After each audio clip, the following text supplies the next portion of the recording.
My name is Jess Lewis. I'm an electromechanical systems engineer here at NASA Goddard Space Flight Center. I'm working on the SAM project in the solid sample inlet tube, which is the prime instrument in the SAM suite. We make sure that the Mars soil gets to where it needs to be for SAM to process it and analyze it.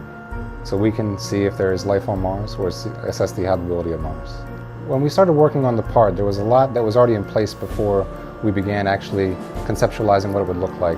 We really had to take a creative approach to come up with the geometry that we needed and try to meet all of our requirements for interfaces and scientific requirements. Right, when they start working on it, they machine it out of a solid block of titanium, and what they do is they use a milling machine and actually mill away slight layers until they get the basic shape, and then they use much smaller cuts and much smaller bits to actually machine the exact contour that we need around the funnel and on the inside of the funnel. The SAM project is cool for me because since I was a little kid, I loved science fiction, and I always thought if there was any way that I could make a contribution to the space program or go into space, that I would try to do so.